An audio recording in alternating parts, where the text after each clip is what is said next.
Hello, this is David Austin with the BBC News. An emergency meeting is being held by Malta's governing Labour Party amid speculation that the Prime Minister, Joseph Muscat, may be planning to resign.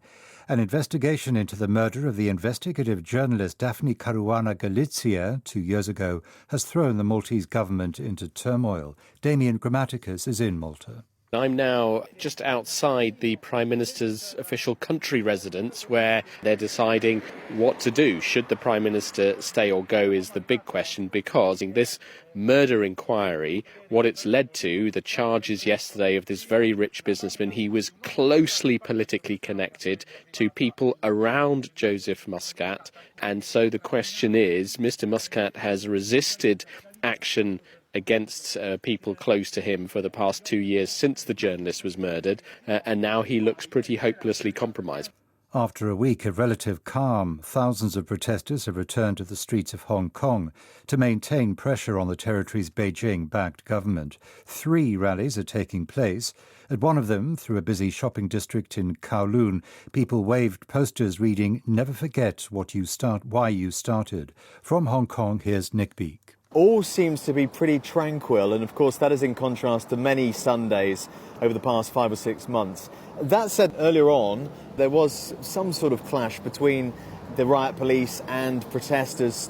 Tear gas was deployed and it sent hundreds of people running across this plaza on the Kowloon side of Hong Kong. Thousands of people out once again to say they are fully behind the pro-democracy movement, but in terms of the violence of previous weekends, that has not come to pass yet, and it looks like we won't get it this weekend.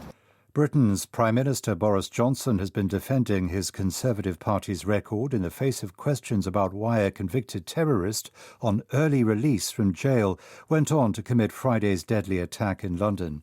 Mr Johnson blamed the release of Usman Khan on legislation dating back to a previous Labour administration. I think it's ridiculous, I think it's repulsive that individuals as dangerous as this man should be allowed out after serving only 8 years. And that's why we are going to change the law.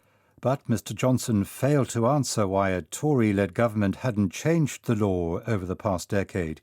He said he intended to give additional support to the justice system. The United Nations Secretary-General Antonio Guterres has warned that current attempts to reach global climate targets are still utterly inadequate. Speaking in the Spanish capital Madrid ahead of this week's UN climate conference, Mr Guterres condemned the world's largest polluters for their continued use of oil and coal. But he praised the attention brought to the climate crisis by young campaigners. World News from the BBC. The NATO Secretary-General Jens Stoltenberg has defended the alliance 2 days ahead of its 70th birthday summit, insisting that it remains strong, agile and very active. His remarks to the BBC came weeks after the French President Emmanuel Macron said NATO was suffering from what he called brain death because the US and its allies weren't properly coordinating with each other. Saudi Arabia has started implementing a new tax on sugary drinks as part of a drive to bring in more non-oil revenue as well as improve the health of its citizens. From today, sweetened drinks will now be subject to a 50% tax in Saudi Arabia. Officials in the Philippines say some events at the Southeast Asian Games, which opened on Saturday, have been cancelled or rescheduled as a powerful storm approaches. Typhoon Kamuri is expected to make landfall on Monday evening or on early Tuesday. There are no plans at present to change venues.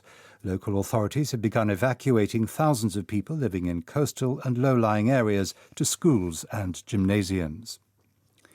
The American singer and composer Irving Bergey, who co-wrote the famous calypso song Deo, has died in New York.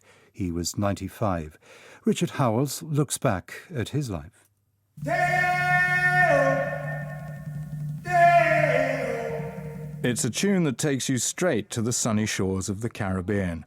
Based on a traditional Jamaican folk song, Deo, or the Banana Boat Song, was one of the 8 songs that Bergey composed for Harry Belafonte's hit album Calypso. It was the first disc to sell 1 million copies. Stack banana till the morning come. Daylight come and me want go home. Richard Howells reflecting on the death of Irving Bergey. And those are the latest stories from BBC News.